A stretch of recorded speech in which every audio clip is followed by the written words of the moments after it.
Presenting Benny Goodman and his music.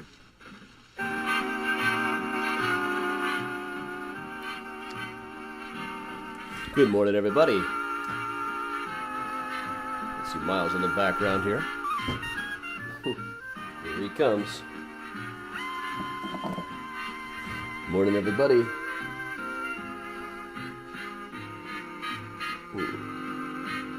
Morning, Karen.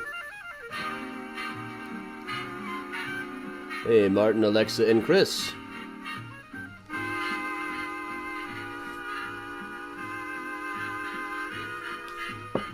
Hey, Kathleen and Todd. Hey, Ann.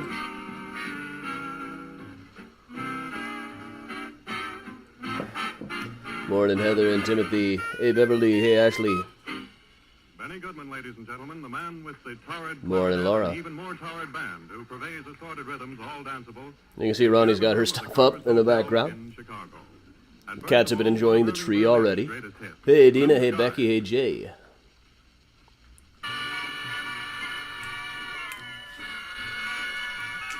Hey, everybody. Good morning, Jen. Hey, Heidi. And Miles is on the desk right now. Hey, Kathleen. Hey, Jen. Morning, Mom. Hey, Tato and Robert. Over on YouTube and Twitch. Cindy and Timberly.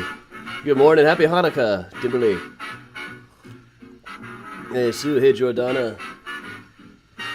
I already had my first Sufganya of the year. Hey, Octavio. Hey, Lisa. Hey, Sue. Yeah, Ronnie put up a tree last night. Hey, Carla. The cats have been really enjoying it so far. Hey, Lisa. Hey, Dina. Hey, Carrie. Hey, Emily. Morning, everybody. Hey, Ren. Hey, Carrie.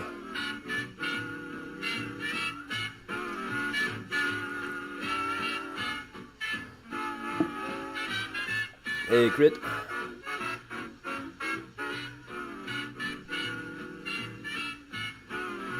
Hey, Susan. Morning, Larry. Hey, Bridget and Mary Jo. Hey, Jennifer.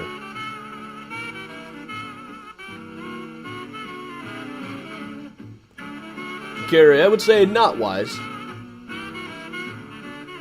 Hey, Kimberly. Hey, Natalie. Thanks. Happy Hanukkah to you, too.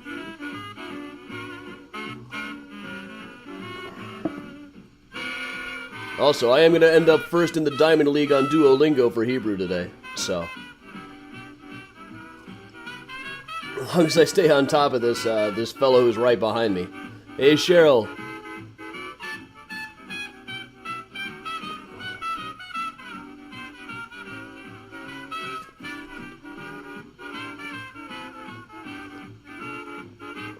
Hey, Alicia. Hey, Aaron.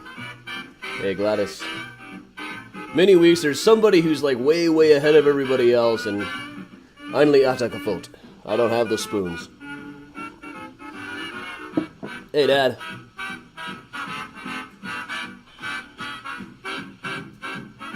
Morning, Karen.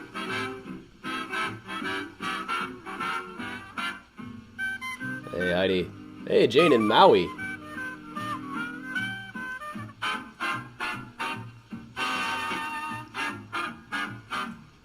Welcome all around. Hey, Octavio.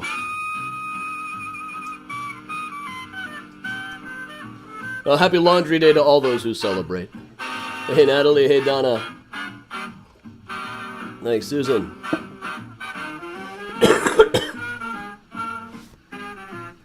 And here's Miles. Hey, Lenora.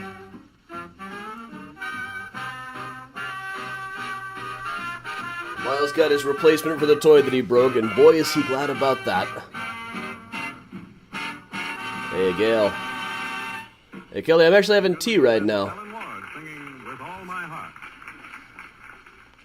Happy Hanukkah, Karen. Hey, Robert. Hey, Kathy.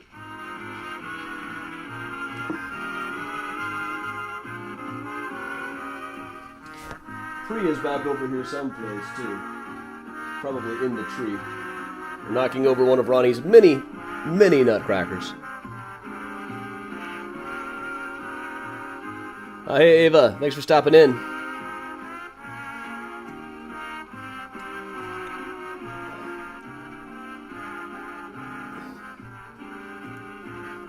Miles is just hanging out on the desk these days because he knows I keep that toy in the drawer. And after the tour, when our post-tour hangout, he'll be doing some jumping, I'm sure.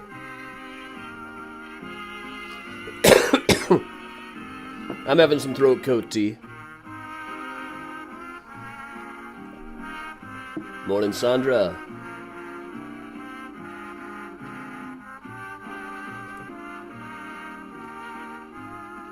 Hey, Lindsay.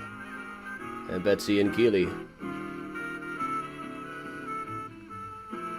With all my heart, I say I love you dearly, for I am yours sincerely, with all my heart. Hey, Vicky and Christine. And all the Mysterians out there joining us today. Hey, Sherry Ann. What's your game? Can anybody play? Hey, MJ. Morning, Diane. Hey, Beth. What a song.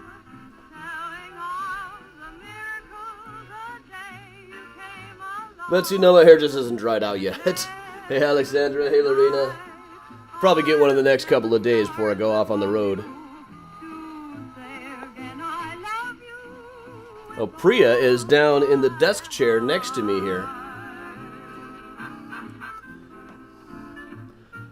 He's just hanging out. Like, okay, you don't want people to see you doing that. Okay.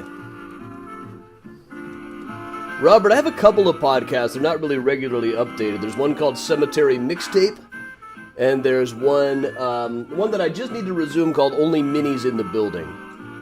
And Pamela, happy Hanukkah to you. Yes, I've watched all of Get Back. It's addictive. It's fascinating. Just watching the Beatles work and interact with each other. There's not really a lot of stuff about that out there.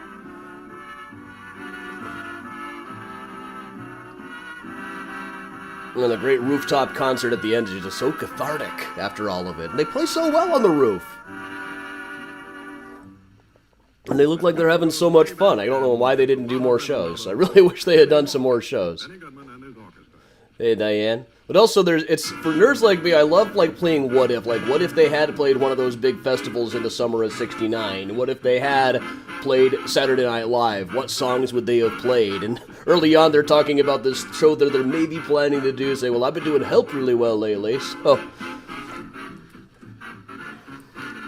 trying to game out what the set list would be is something I always enjoy. Hey, Leah. Hey, Diane. Hey, Marita.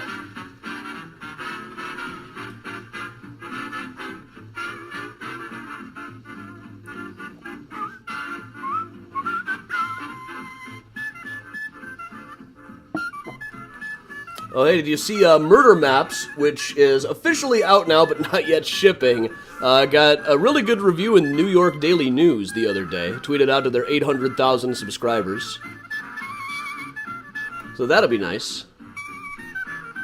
There's nothing really in the, nothing really in the review that I can use as a blurb. They never say it's good, exactly. They just rehash stuff from the book. But it's a good review.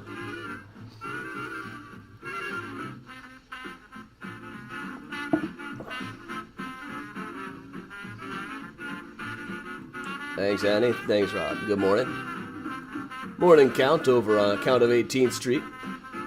Over on YouTube. Hey, Cheryl. Good morning.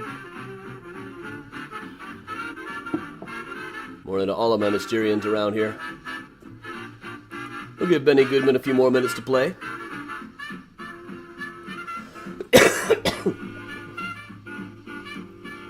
Hey, Cheryl. Count, there's not really any ghosts on this tour.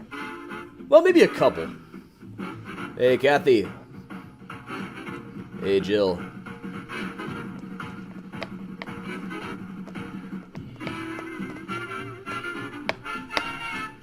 Hey, happy Hanukkah, Vicky.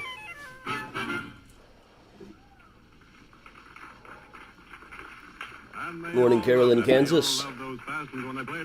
Hey, Sherry. Hey, Vicky. Another one just in the same vein. Rosetta.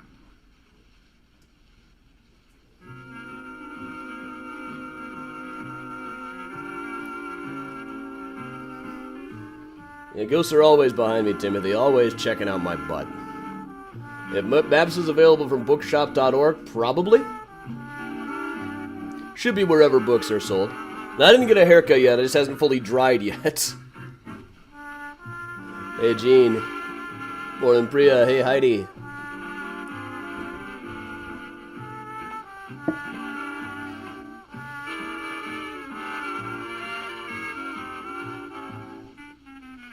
Bob, that must have been fun. Well, Gladys, could you hear them when you saw them? Yeah, the people I talked to who saw them always say, well, you could almost hear what they were playing. Hey, Stacy. Hey, Lauren.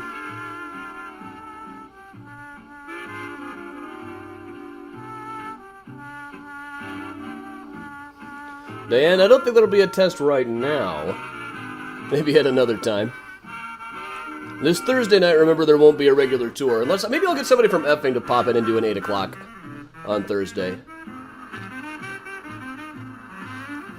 Happy Hanukkah, Lynn. We'll give Benny another minute or so to finish this up.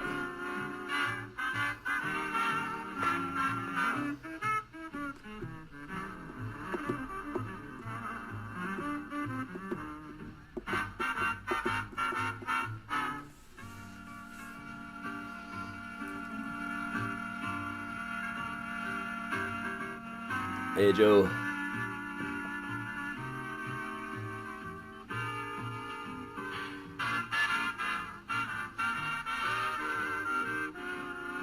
I really wish they'd done a tour in '69. I understand reasons why they didn't and all. But, you know, they might have found their fans had grown up a little bit. Like the Rolling Stones toured that year, like, hey, but why isn't all the screaming as big as it was? Hey, David.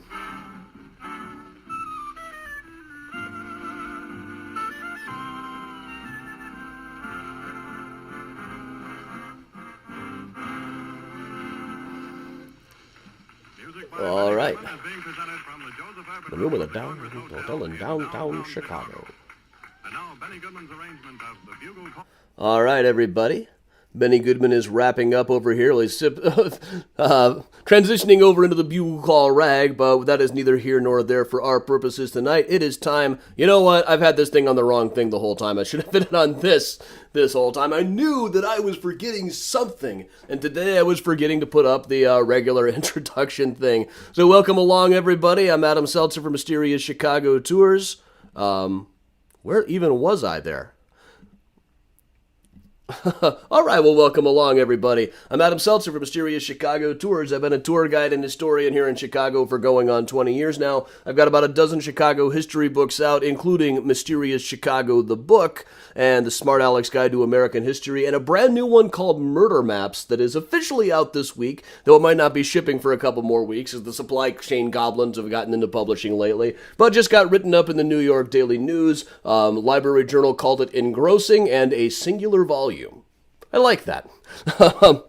Also, next year I'll have a new Graceland Cemetery book out. There's the big H.H. Holmes book. Today we are going to talk about the Gold Coast. The Gold Coast is a neighborhood in Chicago, just a little ways above the Loop and above the Magnificent Mile. There's the Hancock Building at 360 Chicago. Here is the Gold Coast, just a little ways above that. And I'll show you where we're going to be in the Gold Coast over the course of this. We'll start out on Lakeshore Drive, make our way over and up and around, and go in kind of a loop here. Further than what I think we could probably do on a regularly scheduled walking tour, but that's part of the fun of doing these things virtually, is we can go to places that we normally wouldn't. We wouldn't be able to on a regular walking tour. So let's go ahead and start out at 1250 North Lakeshore Drive. There actually will be some Beatles content in here tonight, too. All right, 1250 North Lakeshore Drive is a Richardsonian Romanesque building. Looks like the work of Henry Hobson Richardson, but really this is by Frank Abbott, built in the 1890s. We've talked about Frank Abbott a couple of times before. He also built like the cold storage building that is now the Fulton Lofts over on the river, and also the Coca-Cola building in the South Loop that we just saw on the morning mini tour about a week ago. Those are three wildly different styles of buildings. I think he's kind of an underrated architect. Obviously a very very versatile one. Trouble is, if you're versatile, if you keep doing different things all the time and don't repeat yourself, you don't really develop a recognizable style, which makes it harder to be particularly memorable. Now, this place was, by the 1950s, it was a 26-unit apartment where rent went between like $50 to $250 a month. It was originally built for a rich guy named Carl Hyson. His son, Carl Hyson Jr., was a matinee idol who married a woman named Dorothy Dixon, who was a silent film star.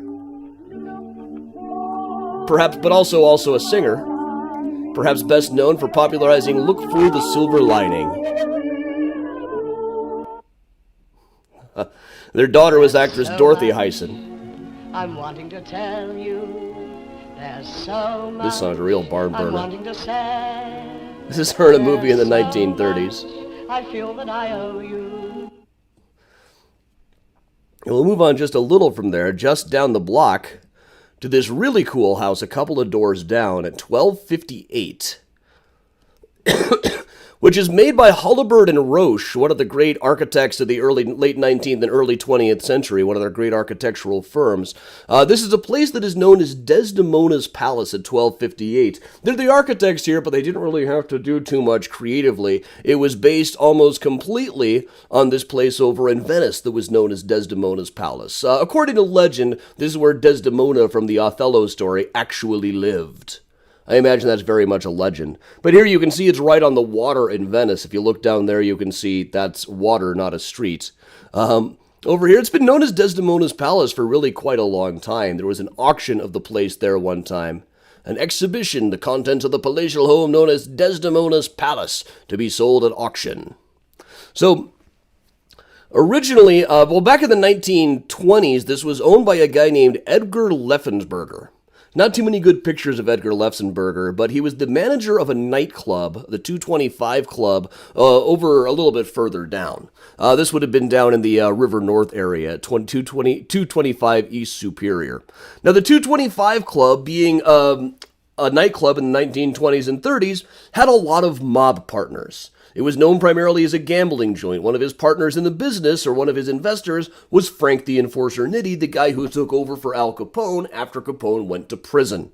So, this was naturally trouble. After alcohol became legal again and the mob was looking for new sources of revenue, Nitti got him involved in the robbery of $500,000 worth of bonds out of the mail. The idea was, okay, we got these bonds. We have a hard time getting rid of bonds like this, so you are going to sell them to the high rollers here at your club. Trouble is, they got caught. And as the feds moved in, one day Edward Leffenberger was found dead inside of this place. Now, exactly what happened here was not really that well known. They did a lot of forensics on it. Like here they are examining the gun. He was found dead of a gunshot wound, wearing his silk pajamas, tray full of smokes beside him, and half a glass of whiskey next to him as well. It looked like a suicide. The story that the family has told over the years is that what happened is some of the guys from the mob came in and said, listen, the feds are moving in, we know you might talk, so you're going to kill yourself. You don't have to kill yourself, but if we kill you, we're also going to kill your wife too. So they poured him a whiskey, let him take a couple of smokes, and then had him kill himself. Later, the club was owned by Machine Gun Jack McGurn. He's buried at Rose Hill Cemetery someplace, but he's one guy I'm not exactly sure where this guy was anymore. Let's move over to Astor Street a little bit. Just around the block on Astor, really cool space. So 1310 over a little further down was run by a guy, was built for 1310 on the edge here was designed by Charles Palmer for his cousin Potter Palmer, that eventually lived in by a very boring guy named H.H. Porter, who's buried right near Potter Palmer at Graceland. He wrote an autobiography that was remarkably dull, but the middle of the townhouses here, this is a set of townhouses designed a little bit later. The middle one was the home of the architect John Wellborn Root. He was a partner of Daniel Burnham in the Burnham and Root. He actually just lived here just briefly before dying unexpectedly in the early 1890s. He had his funeral here. At that point, his sister-in-law / biographer / the founder of Poetry magazine, Harriet Monroe, moved in. This is all in the middle one. Among the many things that you can be traced to this place is in the early 1900s, they hosted a party for Mary McLean. Now, Mary McLean was a young author who was known as a very scandalous author. She was very wild. In her autobiography as a teenager, she wrote about being in love with other women. She wrote a book called I Await the Devil's Coming. Highly scandalous at the time, and it's really very cool. It was almost like Beatlemania when she showed up in this place. I'll just read a little bit of an excerpt from this. Mary McLean wrote, "From the soft, persistent, maddening glances of water cart drivers, kind devil, deliver me. From insipid sweet wine, from men who wear mustaches, from the sort of people that call legs limbs, kind devil, deliver me. From unripe bananas, from bathless people, kind devil, deliver me. From soft old bachelors and soft old widowers, from agonizing elocutionists who recite curfew shall not ring tonight, and the lips that touch liquor shall never touch mine, kind devil, deliver me. From people who persist in calling my good body mere vile clay, from fools who tell me what I want to do, kind devil, deliver me.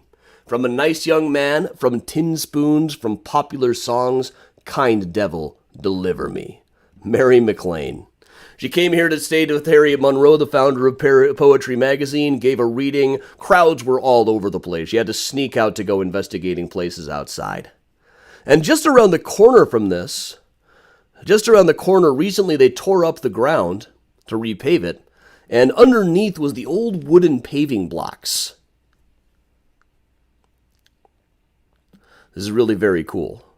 Just show some of these. There was a brief period when Chicago was using wood to pave the streets. Trouble is, this is not 100% fireproof, and they wear down under the horses quite a bit. So there are still a few streets where there's wood underneath it. There's still a few exposed cobblestone alleys or cobble wood alleys. Not too many of them, though. But I managed to help myself to quite a few while they were tearing it up. But, well, we talked about the Beatles a couple of times. We compared Mary McLean to Beatlemania. We've been talking about, in the chat before, we were talking about Get Back, the new Beatles movie that is streaming on Disney+. Utterly fascinating. But let's go down the block from here just a little bit, just a door or two down, to the Astor Towers, which was once the Astor Hotel. Now, this was designed by Bertrand Goldberg, who is better known perhaps for Marina City, the corncob buildings, often quoted as saying there are no right angles in nature, so there shouldn't be any in architecture either. Though, obviously, he didn't always stick to that, as you can see with the Astor Tower here. So we're going to go back in time to 1966, when this was still pretty new. Over in the UK, Maureen Cleave, who just passed away a couple of weeks ago, wrote an article called How Does a Beatle Live?, in which he interviewed John Lennon, in which he famously said, Christianity will fade away. We're probably more popular than Jesus now. Which in the UK did not make any waves whatsoever. In the UK, the decline of Christianity in England had been a popular dinner table conversation for 40 years by then.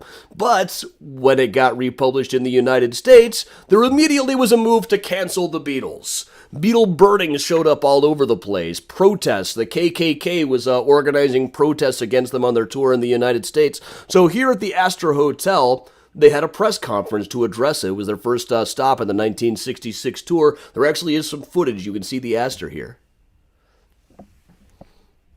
They are outside. Some silent footage. Then we'll go to the interview on the inside.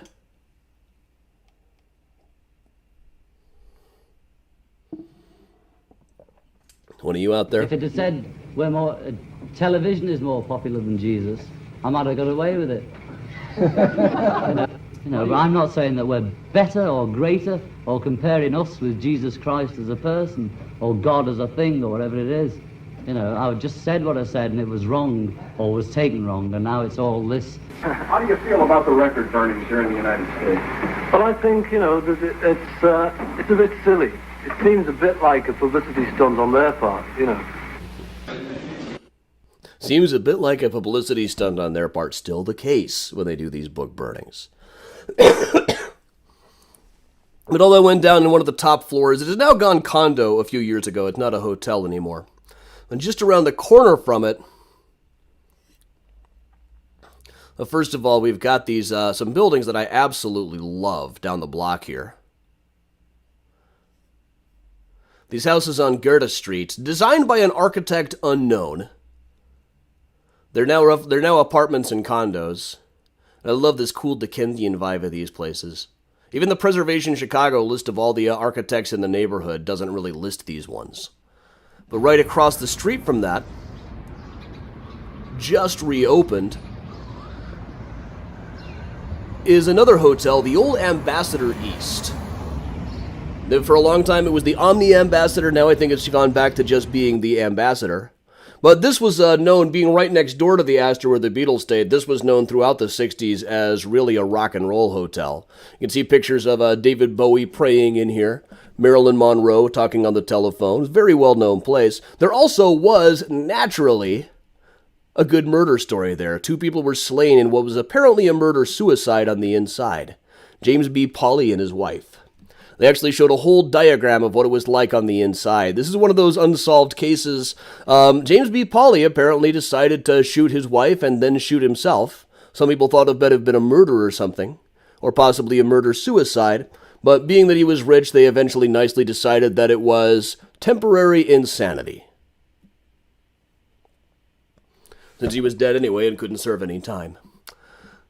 Now, also on the inside of this place is the pump room over on the side, or was. You can kind of see where the sign used to be here. This was a very fancy, like, Rat Pack era nightclub that lasted up until just lately. They were especially known for booth number 1, which had its own telephone.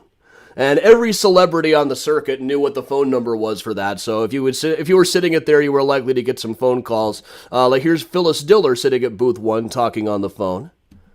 Judy Garland and little Liza Minnelli sitting there. Bogey and Bacall sitting at booth number 1. Now, this is also the place where, in the early 1980s, Phil Collins was refused entry to the place because he wasn't wearing a nice enough jacket. That was where he got the idea for his title of his album, No Jacket Required. But beyond all of the Rat Pack era stuff here, when this was first built in the early 1920s, they had the devil's own time digging out the basement because it was right on top of the Huck tunnels. There's a guy by the name of John Huck who had a brewery right in this area and dug about a mile of tunnels, an old mile of brick tunnels underneath the Gold Coast, which are presumably still down there. They ran into them some when they were digging out the basement for this place. For a generation of kids, it was popular to play cops and robbers down in there. But then their parents got worried that there would be too many real robbers hiding out in the old Huck tunnels. So they've been sealed off, and nobody knows exactly where they are anymore since the turn of the 20th century. But other than having been seen right there, they're presumably still down there. But nobody's got any particularly good data about the place. I keep hoping some kid's going to run into one while playing Pokemon Go or something, which I guess is still a thing. But right down the block from it was the original Playboy Mansion. Now, at the time when Playboy first started, it was operating out of Chicago. The old Palm Olive building with the Lindbergh beacon on top was, for a while, the Playboy building. And, of course, Hugh Hefner fixed this place up quite a bit. There's, added the grotto, added the swimming pool, added a window into the swimming pool, which they had written about quite a bit. You know, early in the 1950s, Playboy was like 2 pages of PG-13 pictures, plus a whole lot of like jazz reviews, literary criticism, literary fiction, and ideas for how to make the perfect bachelor pad, how to buy a tape recorder for under $500, you know, lifestyle stuff. It's really entertaining to read now. And here's Shel Silverstein, who lived in the basement for a while. This is most likely in the basement of the place. Well, let's move on just a bit. Now, just down the road from this, at 1239 Dearborn, past this really cool place, the more nondescript one, I'll just throw this briefly. Ernest Hemingway lived in this building here at 1219 for a while just after he was married. I didn't include this the first time I ran the tour, but then so many people asked about it. I didn't know there were so many Hemingway fans out there. We'll move up the road just a little bit to some interesting architecture. Up at 1325, just up the block from there, is this very colorful place called the Montagna Flats at 1325. Built by architect Kurt Gottig, who is known for absolutely nothing else. for a man named Lucius B. Montagna, who was a shoe dealer. We don't have too much data about old Lucius Montoya. We know that he looked like that, and he lived in this house. And that just about covers it, really. And just down the block from it a bit, a couple of doors down, is 1337. This one with the eaves sticking out over it. This is the Augustus Warner house. Augustus Warner was a publisher. Usually originally looked like this. They've now painted that part black.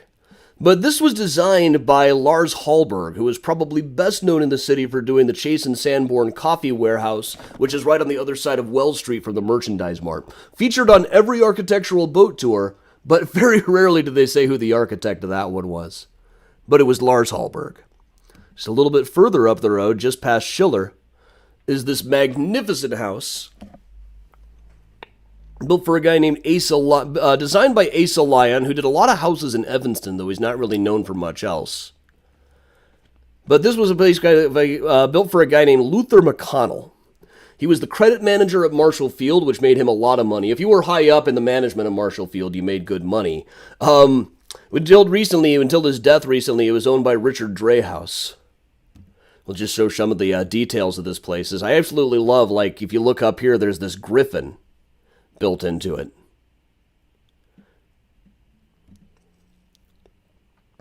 And the gas lamps there are kind of a trademark. You can almost always tell if Richard Dreyhouse was involved in preserving some building if it's got the gas lamps outside. On the side, it looks about like this,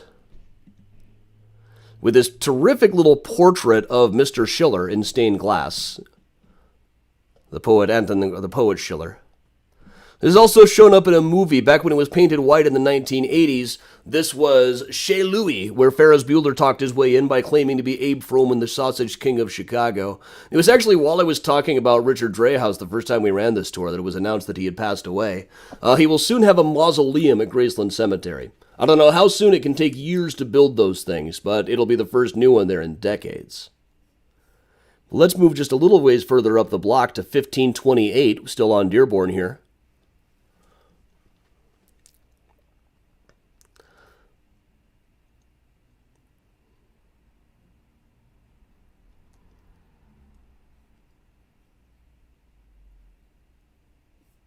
Are there trolls out there? I will watch out for the trolls. Well, trolls would absolutely love the person who lived in this yellow house. It was a woman by the name of Carolyn Corbin. Now, we talk a lot on these tours about places where famous suffragists live. In Carolyn Corbin's case, Carolyn Corbin was an anti-suffragist. She believed that women should not have the right to vote, and talked about this quite a bit. In fact, she had a quote at one point saying, "The American people will never have any sympathy with a doctrine that leads to promiscuous prostitution as a substitute for the family, that would abolish the Christian home and set up a code of social morals by the side of which Mormon polygamy and the Mohammedan harem are commendable and altogether virtuous. Should such a calamity ever occur as the success of socialism, the last of its confiscations will be the home. And after that, chaos." She kind of gave up on this. She kind of gave it up as a dead fight in 1913 after women in Illinois got the right to vote.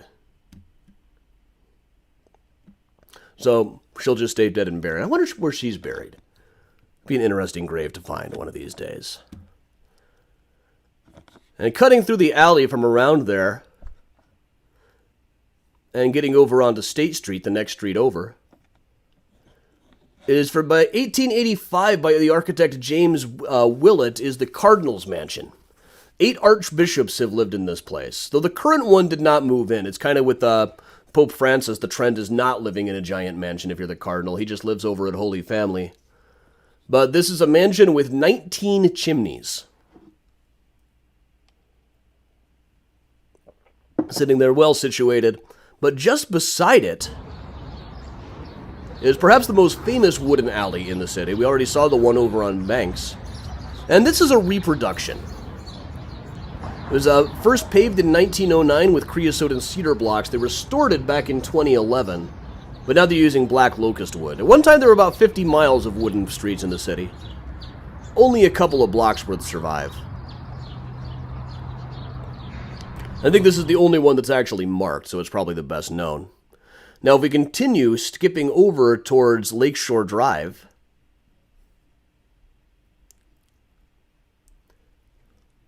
a little higher up than we started,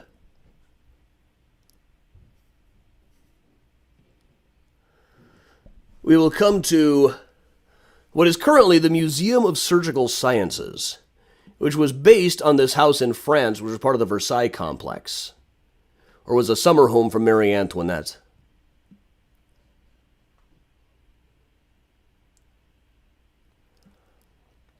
It was the home of Eleanor Robinson, who grew up here, eventually named Eleanor Countess, as one day she came back from college and met her sister's fiancé, then stole her sister's fiancé, a guy by the name of Countess, while she was home from school, and ended up making a lot of news for doing more interesting things than a lot of heiresses did, like going on bear hunts.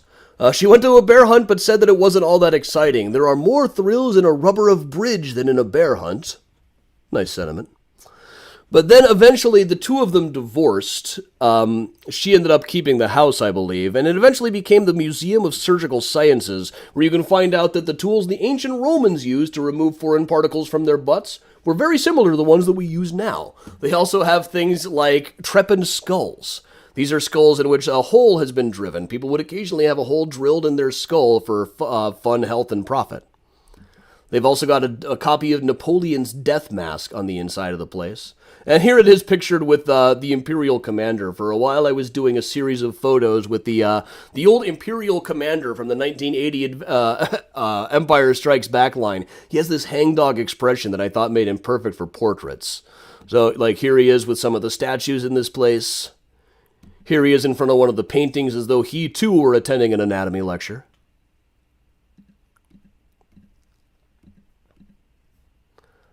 And then around the corner from that on Burton, one of the side streets, you can see Lakeshore Drive off in the distance here. But turning off, we'll just get a brief look at the Shorthall Mansion. Later the Midwest headquarters of the Greek Orthodox Archdiocese. Built for a guy named John Shorthall, who was president of the Humane Society, by the architect Richard Schmidt, who also did the Wrigley Mansion. It was the son of Ernst Schmidt, the most respected radical anarchist doctor in town, and perhaps most famously for our purposes, designed the Schoenhofen Pyramid over at Graceland Cemetery. And then just a couple of doors down from that, we come to one of my favorites. The old Paterson McCormick Mansion. Currently broken into condos. Billy Corgan of Smashing Pumpkins had one for a while. But it was built for the Medill Paterson family, and according to the plaque on the outside, was built for Sissy Paterson. Sissy Paterson was later a newspaper editor, most famous now for her wild and crazy sex life, which is better than being famous for her politics, which were frankly awful. According to a plaque outside of this place, it was actually built specifically for her, but she was 8 years old at the time that it was built. However, it was built by the architect Stanford White, and building houses for 8-year-old girls frankly tracks when we're talking about Stanford White. Later, he would end up being shot for having slept with a guy's wife, Eleanor Nesbitt, when she was only about 15. And slept with is a very generous term of what really went on in this situation. But it was also, later in the 1950s, it became a place called the Bateman School. It was a high school that a friend of mine who went to described as a high school for the worst people in the city. One of their teachers was Virginia McManus, who on the side was working as a call girl. There's a big fire there set by a couple of schoolgirls in 1965. Let's just take a look at what it looks like on the inside now. The condos are for sale.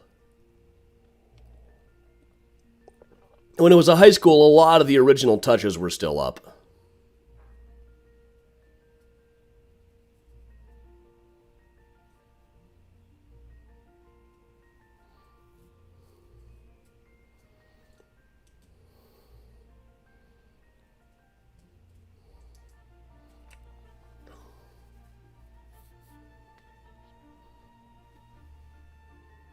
Bedroom seems a little bit small, honestly.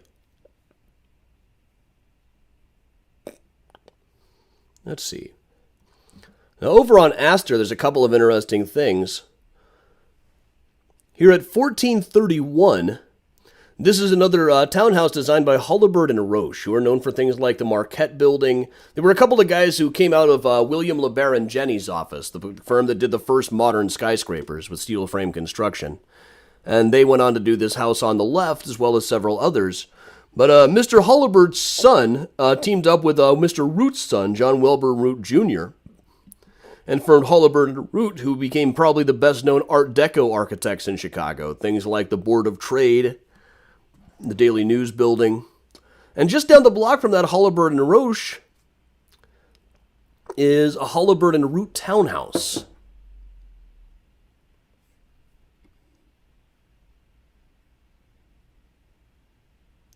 It's the one on the right there, the Art Deco townhouse. Kind of mixed in with all of the Victorian stuff in here. I always thought that was kind of cool. Now, there are a number of lost mansions in this place. Obviously, if this place was the place to live in the late 1800s, and now there's some Art Deco places, we're missing a few things. Now, really, if you remember back at the McCormack Mansion at Dearborn and Schiller, this would have been about the entrance to the Old City Cemetery up in the 1850s and 60s, the place where the Lincoln Park Cemetery started way down here. And quite a bit of what is now standing in the Gold Coast is built over the grounds of the old cemetery, including back down here,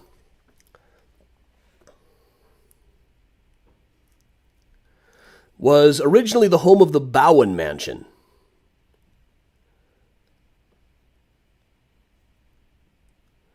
Which looked about like that. Now, this was the home of Louise de Covenbauen, who wrote in her book Growing Up in a City that she remembered the day her father came and said, "Hey, there's this terrific new park in the city, let's go see it." And it was Lincoln Park, but at the time they were still in the process of turning it into a park from a cemetery, and she said that there were bits of coffins and bits of bone lying around all over the place, as though the dead bodies there had left behind a bit of their anatomy as they were on their way up to Graceland and Rose Hill to be reburied. And she walked around there and thought, I am never, ever going to this park. But then, years later, as an adult, she and her husband built their mansion on the grounds of it. And she wrote at the time that it was supposed to be haunted. They had found plenty of dead bodies while they were digging out the basement for the place. And the maids would not go into the basement because of that, because they believed that it was haunted. And that looked about like this. One of our lost situations here. We'll move a little further downstate. Just a quick architecture thing, at 1441 is another one by Lars Hallberg, one best known for the Chicago School building, the old Chase Sanborn Coffee Warehouse, that shows up on every tour but almost never credited. And just a little bit up from there is one of my absolute favorite buildings in the city. I love these really ridiculously elaborate and ornate ones. This one was built by the architect Hauser for a beer baron named George Weiss. That lovely green patina. We got like the sea serpent over the eaves there, over the over the door.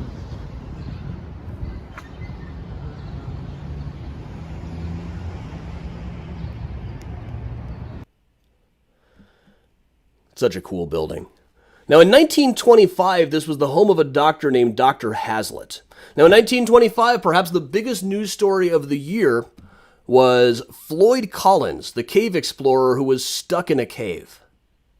He was trapped under a rock. Nobody could find a way to get him out, and eventually this became a huge media sensation. Crowds and crowds came up. There were carnival rides. You can see a guy selling hamburgers here. It was quite the circus. Later rivaled by the Baby Jessica Down the Well, was the inspiration for a really good film called Ace in the Hole. Title's about too damn clever by half. Whole teams of people were trying to figure out how to get Floyd Collins out of there.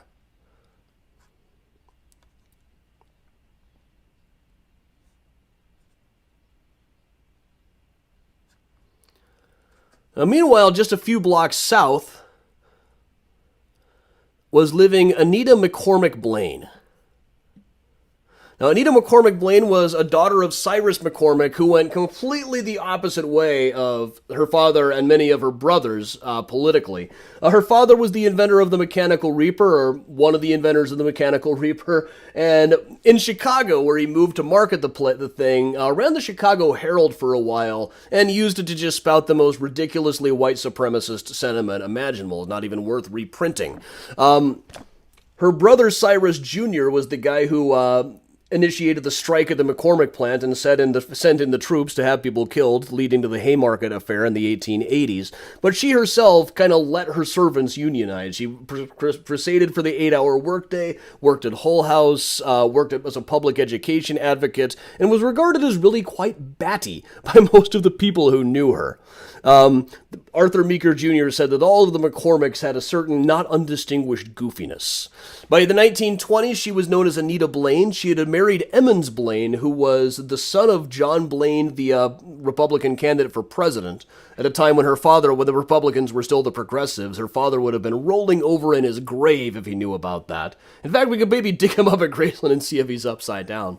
But she, during the Floyd Collins affair, she contacted Dr. Hazlitt and paid for him to go out there to the mines where he was stuck in Kentucky, in the cave, to see if he could get him to amputate his leg and bring him back out safely. It did not go well. He eventually died after 17 days under there. Now, if you look at this headline from 1925, you look under the word grips. We're also going through the Ansonia case right here, the Stokes lawyer. Mr. Stokes was the guy who built the Ansonia Hotel, one of my favorite buildings in New York, and later tried to divorce his wife and claimed that she had formerly been working at the Everleigh Club. Went on this wild, crazy quest to try to prove that his wife had been once one of the Everleigh butterflies. But meanwhile, back in Kentucky, Floyd continued to be a tourist attraction after his death. They finally got down to him, put him in a coffin, just left it there. And in fact, the coffin was often open so you could take a look inside. Tacky as all get out. And here's a view of the inside of this place.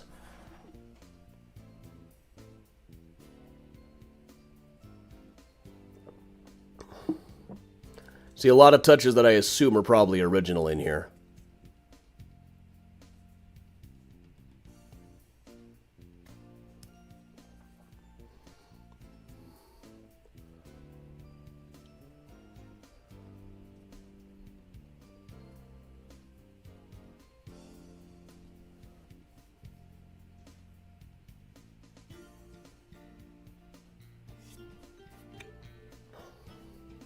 I see some discussion of what led to the decline of these things. Property taxes, by the time property taxes were a thing, they were already really in decline.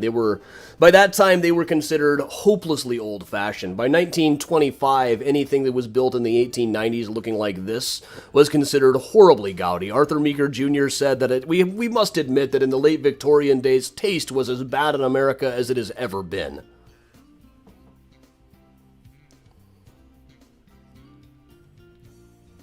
And then, the stock market crash. A lot of them started being broken up into apartments. The people's kids didn't want to keep on living in these places.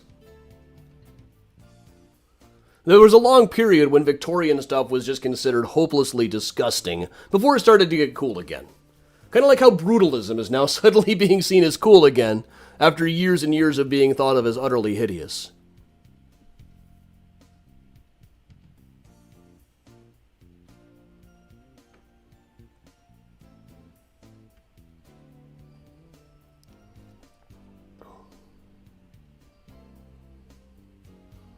This is a nice place with some great views.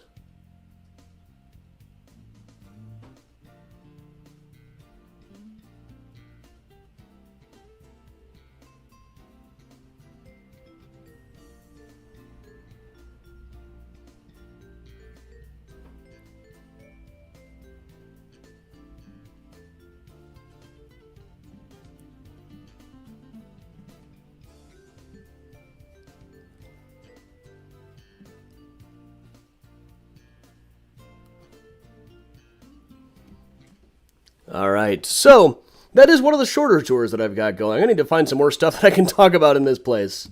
There's plenty of them. But all right, everybody, once again, this Thursday there won't be a tour, so next Sunday we're going to continue on kind of this same theme with Prairie Avenue, Splendor and Scandals. Prairie Avenue was the other millionaires district at the time, one of the Gilded Age places that then went completely out of style in the early 20th century. But there's one great story after another in this place. Lots of companies do Prairie Avenue tours, but there's a lot of stories there that I don't think anybody else is telling. So that is coming up next Sunday, a week from today. I'll be on the road on Thursday, so I'll be popping in doing some virtual tours over the course of the day, as I always do when I'm on the road. But it's difficult to tell exactly what the time frame is going to be for them. I'll let you know as things go on. Now, should you need a Mysterious Chicago sweatshirt, hoodie, t-shirt, etc., go to cafepress.com/mysteriouschicago. New designs are in the works right now. I hope to have a couple of those out this week.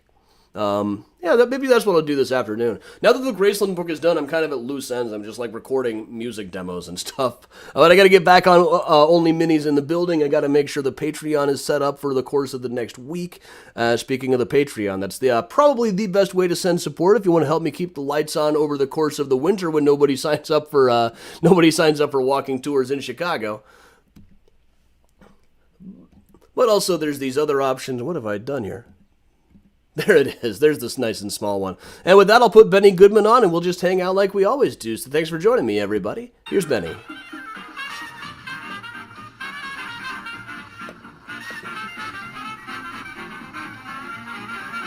Thanks. Glad to be back, Connie.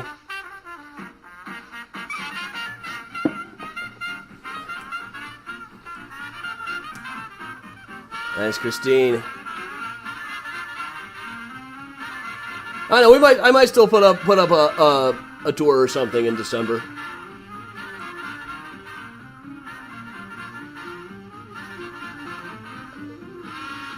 Beth, not really. Sometimes residents of the area get weird about it. Once they figure out I'm not one of the cops, they're a little bit better.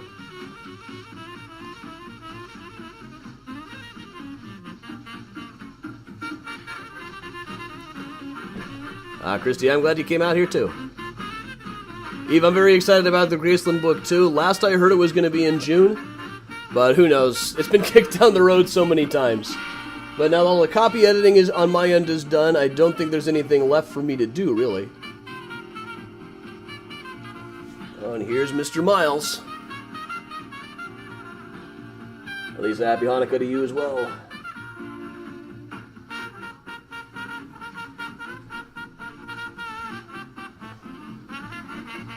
Did I take any of the wooden paving blocks with me?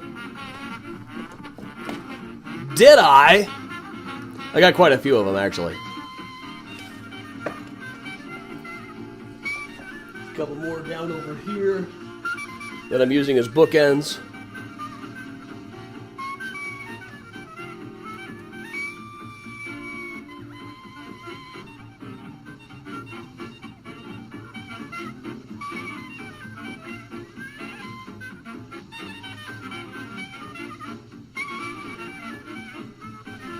Thanks, Robert.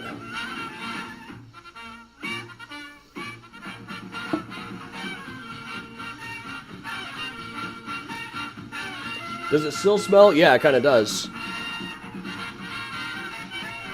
They're covered in creosote. And yeah, you can smell it.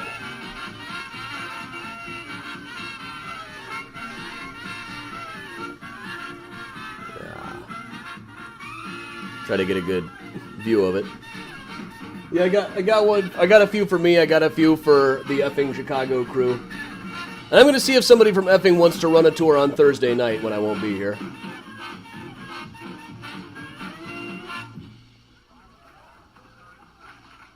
And that would put rhythm in the feet of a wooden Indian. That was the bugle call rang, Benny Goodman's own arrangement. Now, the popular tune, Thanks a Million. Okay, Miles. I know, I've been promising you that at the end of the, when we got to the post-show hangout, I would move this up and break out the toys. There you go.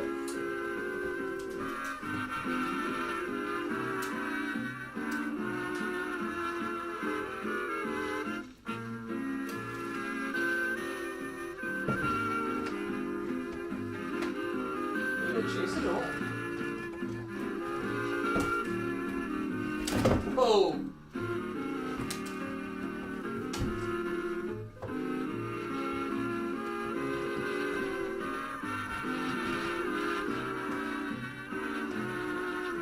back here. Priya, you want to come down and play too? Is everybody what a good jumper you are?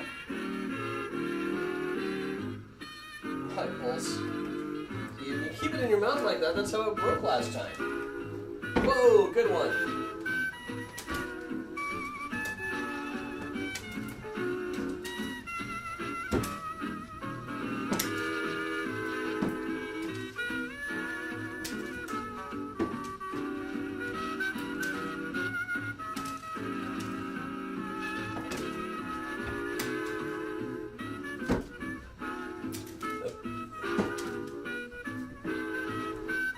Now, Priya usually wants in on it when we get this playing, but she's just sitting over in the chair here.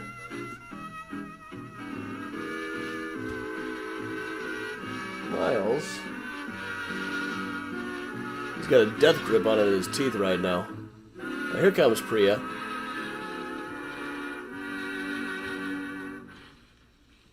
Down Harlem Way, they're all trucking. And here's Helen Ward to tell you all about it. Trucking.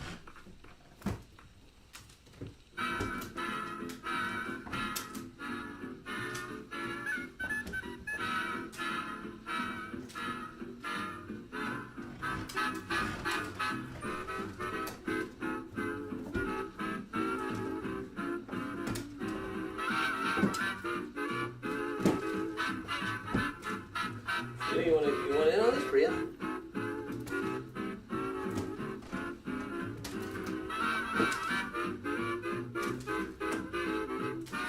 You won't be able to resist it for long.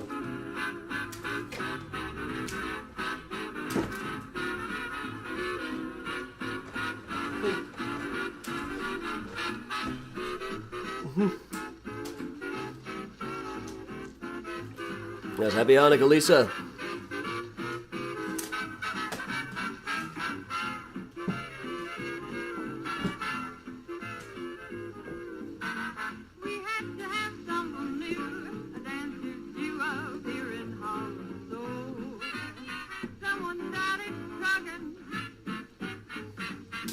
Thanks, Karen. I'll be in D.C. for less than 24 hours, I think.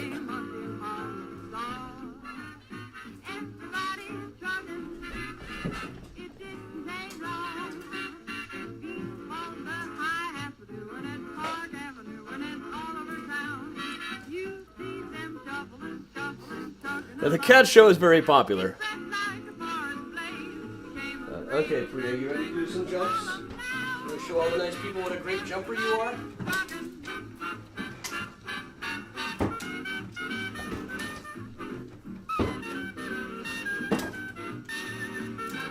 You're just going to let Miles have all the fun.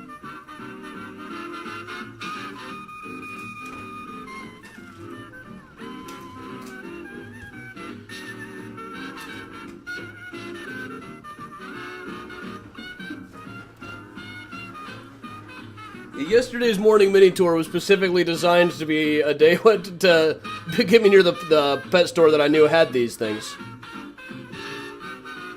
Sarah, yeah, I will probably be on Whiskey and a Cookie Friday. I should be back in time for that.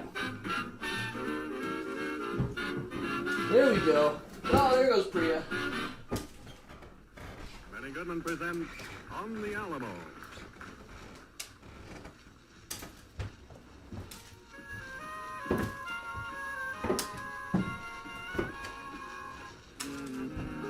Whoa! Big jump. I mean, tell other people what a great jumper you are.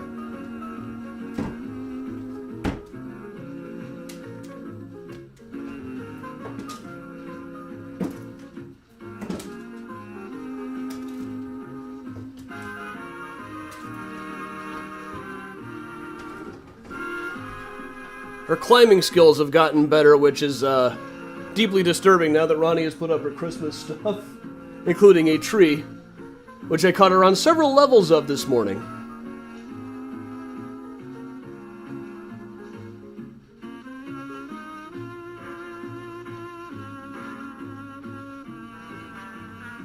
Yeah, I gotta keep this thing in the drawer most of the time, but they will sit on the desk and paw at the drawer all the time. Karen, no downstairs neighbors. Our neighbors are all upstairs.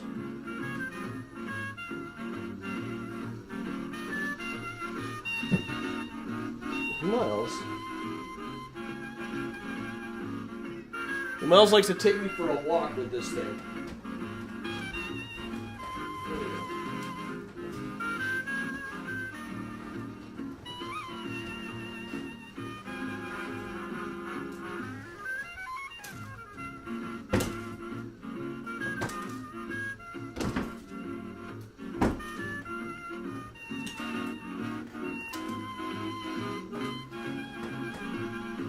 There we go.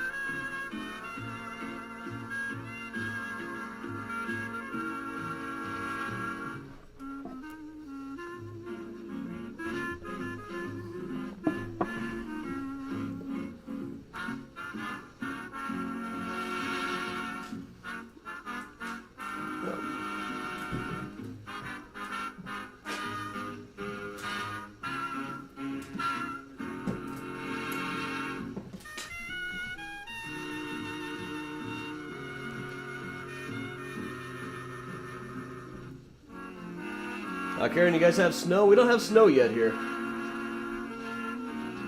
I've seen some flurries, but I haven't seen much more than that. Eric, best story I've got about the building where I live is in the early 1950s, they arrested an 18-year-old kid for sleeping outside. The picture is like a juvenile delinquent right out of Central Casting. White t-shirt, leather jacket. Looks like he just came out of West Side Story.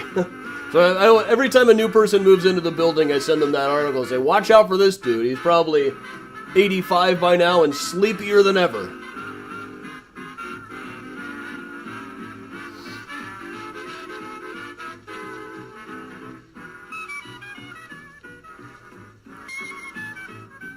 Thanks, Dina.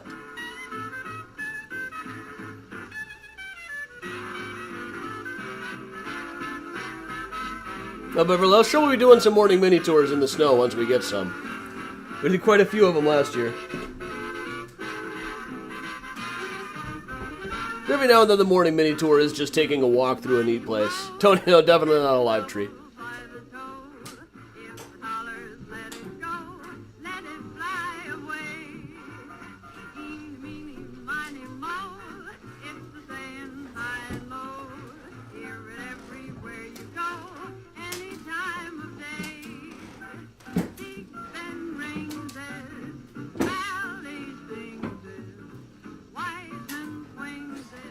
Okay. I don't want to wear you guys out too much.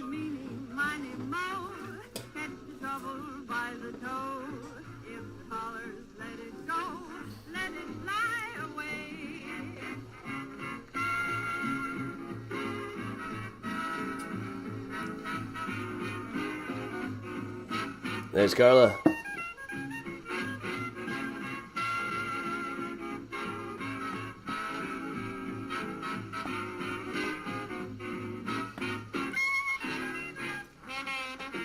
Thank you, Joel.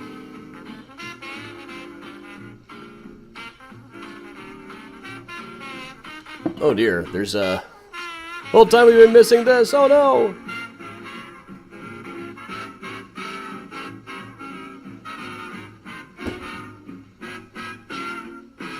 Guys, you have tons of other fun toys to play with here. And we'll let the title speak for if you want to play with Goodman something. presenting Madhouse. Here's that mini toy. And he said you were playing with this the other day.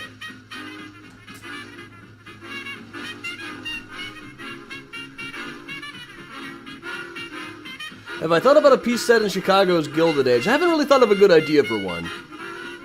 I'm also not really writing fiction these days.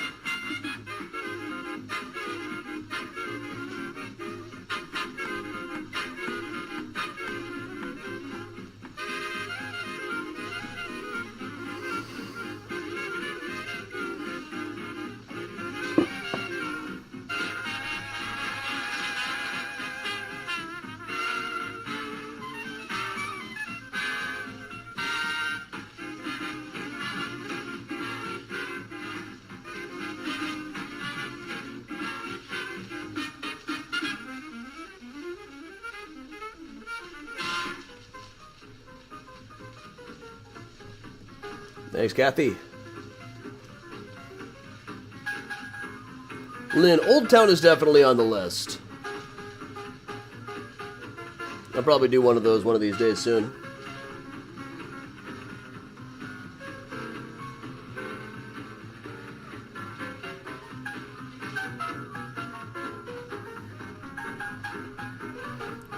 Alrighty, this is Chicago in the 30s. This is Benny Goodman live at the Congress Hotel. And 35 or 36.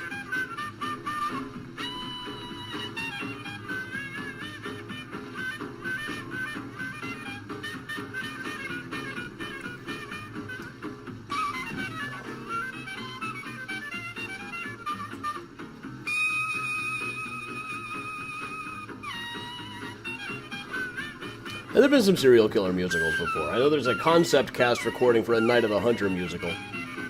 I don't know if it was ever staged.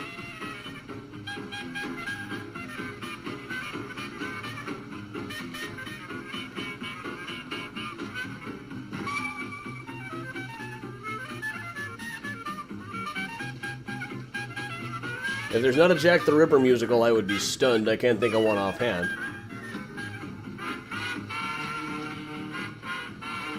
Jekyll and Hyde kind of comes close stylistically.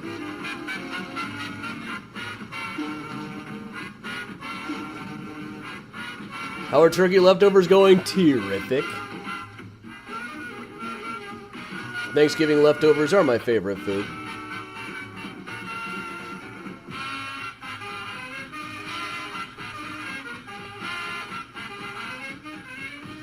Carolyn, I have no doubt there is. And here's a short encore portion of Benny Goodman's forthright invitation at the beginning of his program. Let's dance.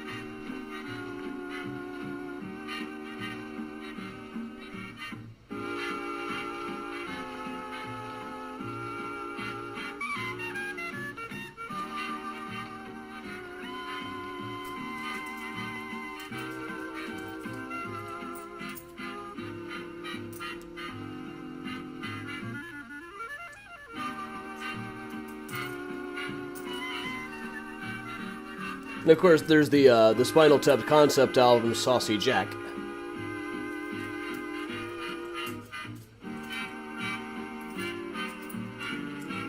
We have been presenting the music of Benny Goodman and his orchestra from the Joseph Urban Room of the Congress. All right, Benny is winding things up, and I'm getting hungry talking about turkey leftovers now. So, I'm going to do another quick plug for the upcoming events.